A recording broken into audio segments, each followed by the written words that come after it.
कुठल्याही कार्यक्रमाला जाण्याअगोदर किंवा लग्नाला जाण्याअगोदर पार्लरमध्ये जाऊन हजारो रुपये खर्च करून आपण फेशियल किंवा महागडी ट्रीटमेंट करतो, पण त्याचा पाहिजे तसा रिझल्ट आपल्याला चेहऱ्यावर दिसत नाही. तर आज आपण घरच्या घरी पार्लरपेक्षाही अतिशय सुंदर रिझल्ट देणारा एका स्टेपमध्ये डिटॅन फेशियल करणार आहोत. जर तुमच्याही चेहऱ्यावर भरपूर जुनं डार्क पिगमेंटेशन असेल, वांगाचे डाग, सुरकुत्या यायला लागले असतील किंवा पिंपल्स असतील, तर हे सगळं रिमूव्ह करण्यासाठी मसूर डाळ कशा पद्धतीनं फायदेशीर ठरते हे मी या व्हिडिओमध्ये स्टेप बाय स्टेप सांगितलेलं आहे. त्यासाठी व्हिडिओ शेवटपर्यंत बघा आणि तुमच्या चेहऱ्यावर सुद्धा या होम रेमेडीमुळे इन्स्टंट असा ग्लो बघायला मिळेल. जे काही तुमच्या चेहऱ्याचे प्रॉब्लेम्स आहेत, ड्रायनेस आहे, डलनेस आहे, हे सगळं कमी करण्यासाठी आजची ही होम रेमेडी तुम्हाला नक्कीच फायदेशीर ठरेल. तुम्ही सगळ्यांनी माझ्या आधीच्या व्हिडिओला जो अप्रतिम प्रतिसाद दिलाय, छान छान कमेंट्स केल्यात, व्हिडिओ भरपूर लाईक आणि शेअर केलाय, त्यासाठी तुम्हा सगळ्यांचे मनापासून आभार, धन्यवाद. आणि हो, हा व्हिडिओ तुम्ही पहिल्यांदा बघत असाल, चॅनल अजून सबस्क्राईब केलं नसेल तर प्लीज चॅनलला सबस्क्राईब करा. व्हिडिओ आवडला तर नक्की व्हिडिओला लाईक करा आणि हा व्हिडिओ तुम्ही कुठून बघताय हे सुद्धा मला नक्की कमेंट करून सांगा. तर चला, आजच्या घरगुती उपायासाठी पहिला घटक आपल्याला लागणार आहे तो म्हणजे मसूर डाळ.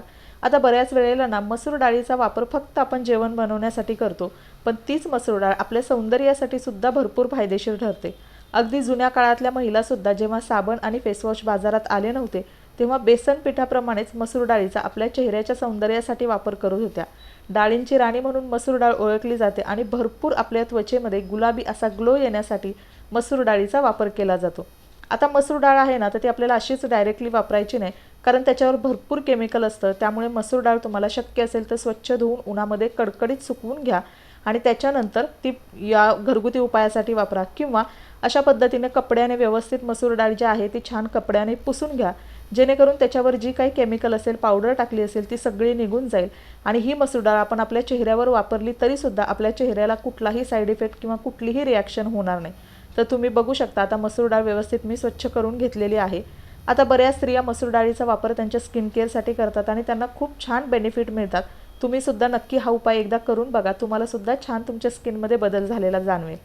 आता मसूर डाळ आपण व्यवस्थित स्वच्छ केल्यानंतर ना पुढची स्टेप आपल्याला करायची आहे, ते म्हणजे एका स्टेपमध्ये आज आपण चेहऱ्याची क्लिन्झिंग आणि स्क्रबिंग अशा दोन्ही गोष्टी करणार आहोत. त्यामुळे आपल्या चेहऱ्यावरचा काळपटपणा, टॅनिंग, पिंपल्स हे सगळं कमी व्हायला मदत होईल. आता त्यासाठी आपल्याला काय करायचं आहे, ही जी मसूर डाळ आपण स्वच्छ करून घेतलेली आहे त्याची छान अशी रवाळ पावडर करून घ्यायची आहे. आता इथं तुम्हाला ना जितकी मसूर डाळ गरजेची आहे, म्हणजे 3 चमचे 4 चमचे जितकी क्वांटिटी लागेल तितकी तुम्ही मसूर डाळ इथं वापरून मिक्सरच्या भांड्यामध्ये टाकून त्याची जाडसर अशी रवाळ पावडर करून घ्यायची. आता मिक्सरचं भांडं स्वच्छ घ्यायचं आहे आपल्याला, जेणेकरून आपल्या चेहऱ्याला कुठलाही त्याचा त्रास व्हायला नको. आणि एकाच वेळी तुम्ही ही जास्त पावडर करून सुद्धा ती साठवून ठेवू शकता, म्हणजे प्रत्येक वेळी ही होम रेमेडी करताना तुम्हाला पुन्हा पुन्हा मिक्सर लावून याची बारीक पावडर करण्याची अजिबात गरज लागणार नाही. आणि ही पावडर जी आहे ती पूर्णपणे ड्राय असते, ती बाहेर ठेवली तरीसुद्धा अजिबात खराब होत नाही. तुम्ही एकदा पावडर बनवली तर 1 ते 2 महिने तुम्ही ती आरामात सहज वापरू शकता. खरं तर मोठमोठ्या सेलिब्रिटीसुद्धा अशा प्रकारच्या होम रेमेडी त्यांच्या चेहऱ्यासाठी वापरतात, कारण जी चमक आपल्या घरच्या साहित्याने आपल्या चेहऱ्यावर येते ना, ती दुसऱ्या कुठल्याच गोष्टीने येत नाही. पूर्वीच्या स्त्रियासुद्धा त्यांच्या चेहऱ्यावर स्क्रब करायच्या, फेसपॅक लावायच्या आणि म्हणूनच त्यांच्या चेहऱ्यावर ना एक वेगळीच चमक असायची, मग त्यांचं वय कितीही असो. तर चला, आता हे तयार करून घेतलेलं पीठ आहे, तुम्ही बघू शकता या कन्सिस्टन्सीमध्ये ना आपल्याला हे जाडसर रवाळ असं पीठ करायचं आहे. भरपूर जर जाड पीठ आलं तर तुम्ही पुन्हा एकदा मिक्सरमध्ये फिरवून घ्या, किंवा जर भरपूर जास्त तुम्हाला वाटत असेल तर पीठ थोडंसं चाळून घ्या. आणि भरपूर जास्त जर जाड पीठ आलं असेल तर ते तुम्ही चेहऱ्यासाठी न वापरता हातापायांची स्क्रबिंग करण्यासाठी वापरा, जेणेकरून भरपूर जर पीठ असेल तर त्याचा आपल्या चेहऱ्याला त्राससुद्धा होऊ शकतो स्क्रबिंग करताना. तर हे पीठ तुम्ही बघू शकता या कन्सिस्टन्सीमध्ये तयार करून घेतलेलं आहे. आता जास्त झालेलं जे पीठ आहे ते तुम्ही एका प्लास्टिकच्या किंवा स्टीलच्या काचेच्या कंटेनरमध्ये स्टोअर करून ठेवू शकता. आरामात हे बाहेर राहतं, अजिबात खराब होत नाही. फक्त याला कुठल्याही प्रकारचा पाण्याचा हात लावू नका, जेणेकरून ते लगेच खराब होईल. तर आता बाकीचं जे एक्सेस पीठ होतं ते मी सगळं या कंटेनरमध्ये काढून घेतलेलं आहे. आणि आजच्या घरगुती होम रेमेडीसाठी फक्त मी इथं 1 ते सव्वा चमचा इतकंच पीठ आपल्याला घ्यायचं आहे.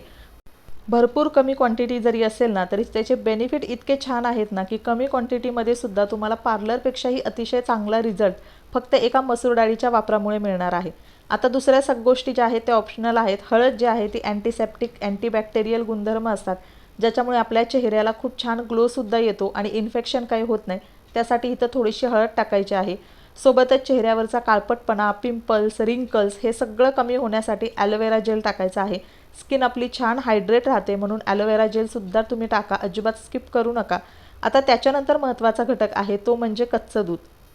कच्च्या दुधामध्ये भरपूर प्रमाणात लॅक्टिक ॲसिड असतं, त्याच्यामुळे आपल्या चेहऱ्यावरची धूळ, माती, एक्सेस ऑइल असेल तर हे सगळं बाहेर काढण्यासाठी आणि आपला चेहरा छान स्वच्छ करण्यासाठी त्याचा फायदा होतो. आता इथे तुमच्याकडे कच्चं दूध अवेलेबल असेल तर ते तुम्ही वापरा, किंवा गरम करून थंड केलेलं दूध ते सुद्धा तुम्ही इथे वापरू शकता. भरपूर त्याचेसुद्धा छान असे बेनिफिट तुम्हाला मिळतील. आता या सगळ्या गोष्टी एकत्र करून आपल्याला छान अशी त्याची पेस्ट बनवून घ्यायची. साधारणतः 1 ते 1.5 चमचा इतकं मी दूध टाकलेलं आहे आणि त्यानंतर आपल्याला छान अशी पेस्ट जी आहे ती बनवून घ्यायची आहे.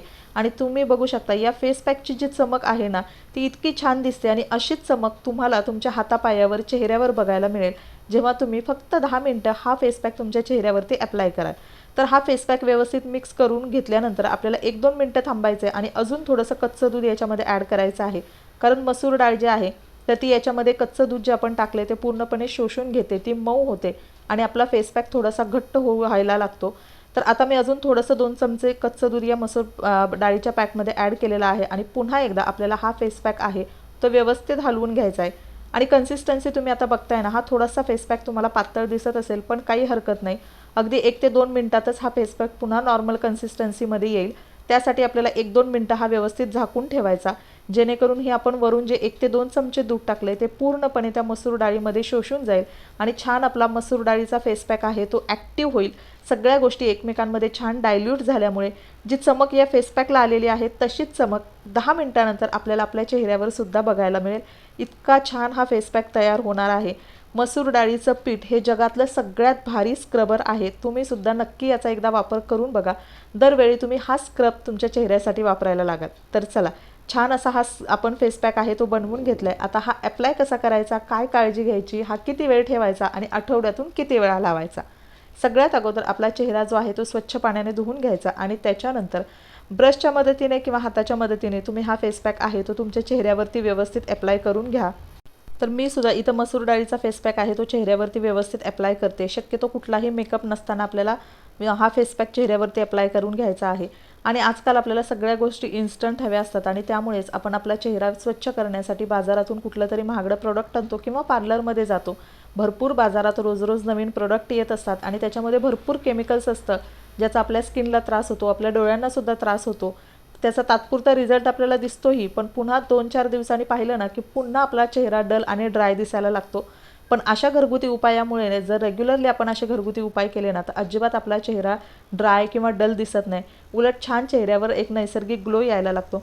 कारण अशा प्रकारचे जे घरगुती स्क्रबर असतात किंवा फेस पॅक असतात त्याच्यामुळे आपल्या चेहऱ्यावरची डेड स्किन आहे, पिंपल्स, रिंकल्स असतील ते हळूहळू कमी व्हायला मदत होते आणि नॅचरली चेहरा जो आहे तो ग्लो करायला लागतो. तर चला, फेस पॅक अप्लाय केल्यानंतर मी 10 मिनिटं थांबले होते. तो 10 मिनिटं सुकला आणि त्याच्यानंतर ना पाण्याचा थोडासा ओलसर हात घ्यायचा आणि त्यानंतर आपल्याला हा फेस पॅक आहे तो हळूहळू मसाज करत करत रिमूव्ह करून घ्यायचा आहे. त्यानंतर आपल्याला थंड पाण्याने इथं चेहरा जो आहे तो धुवून घ्यायचा आणि चेहऱ्याची चमक तुम्ही इथं बघू शकता. खूप अमेझिंग असा रिझल्ट तुम्हाला अगदी पहिल्या वापरामध्ये मिळणार आहे आणि छान तुमचा चेहरा जो आहे एकदम सॉफ्ट, मऊ आणि गुळगुळीत झालेला तुम्हाला दिसेल. सोबतच चेहऱ्यावरचे प्रॉब्लेमसुद्धा तुम्हाला हळूहळू लायटर झालेले बघायला मिळतील. त्यानंतर आपल्याला चेहऱ्यावरती लावायचा आहे मॉइश्चरायझर. ही स्टेप अजिबात स्किप करायची नाही, ज्याच्यामुळे आपला चेहरा अजिबात ड्राय पडत नाही. उलट रात्रीच्या वेळी स्किन आपली छान रिपेअर होते आणि त्यानंतर सकाळी तुमच्या चेहऱ्यावर एक नॅचरल ग्लो दिसायला लागतो. चेहरा छान तुमचा फ्रेश आणि टवटवीत राहतो. तर छान पद्धतीनं मी मॉइश्चरायझरसुद्धा अप्लाय करून घेतलेला आहे आणि आजची ही स्टेप आपली पूर्ण झालेली आहे. आणि चला मैत्रिणींनो, आजचा व्हिडिओ मी इथंच एंड करते. आय होप तुम्हाला आवडला असेल व्हिडिओ. आवडला तर व्हिडिओला लाईक करा, चॅनलला सबस्क्राईब करा. बाय.